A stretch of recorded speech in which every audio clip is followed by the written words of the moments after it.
соли ҷорӣ аз ҷониби саркардагон ва аъзоёни гурӯҳҳои муташаккили ҷиноятии вилоят дар майдони Исмоили Сомонии шаҳри Хорук гирдиҳамоии ғайриқонунӣ ташкил карда шуд. гирдиҳамоии ғайриқонунӣ рӯзҳои 25, 26 ва 27 ноябри соли ҷорӣ идома ёфта, эътирозгарон талаби вохӯрӣ бо раиси вилояти мухтори Кӯҳистони Бадахшон ва дигар намояндагони сохторҳои давлатиро карданд.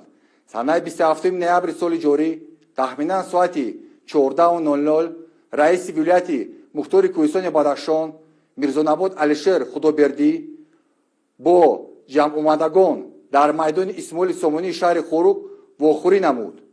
Номбурда аз эътирозгарон талаб кард ки тартиботи ҷамъиятиро қатъиян риоя намуда майдонро тарк созанд ва осоиштагии мардумро халалдор накунанд.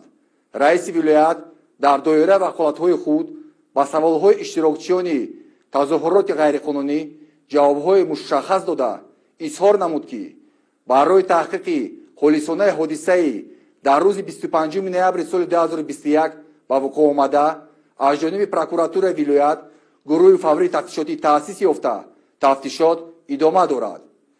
аммо эътирозгарон ба ин қаноат накарда аз ҳиссиёти баланди авбошӣ ва ҳисси бадбинӣ барқастона ба раиси вилоят ва ҳамроҳони ӯ ҳамла намуда бо мақсади қасдан расонидани зарари вазнин ба ҷони онҳо аз предметҳои ба сифати силоҳ истифодашаванда истифода намуда ба вакили маҷлиси намояндагони Маҷлиси Олии Ҷумҳурии Тоҷикистон Гиёзода Азизқодир зарари вазнини ҷисмонӣ расонидаанд.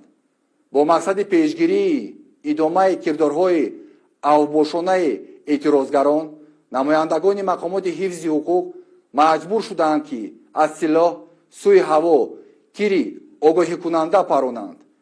оид ба ҳодисаи мазкур аз тарафи прокуратураи вилояти мухтори Кӯҳистони Бадахшон бо моддаҳои 328 қисми 2, 330 қисми 1, 237 қисми 3 банди А ва 110 қисми 2 бандҳои А ва Ж кодекси ҷиноятии Ҷумҳурии Тоҷикистон парвандаи ҷиноятӣ оғоз карда шуда пешбури тафтишоти пешакии он идома дорад.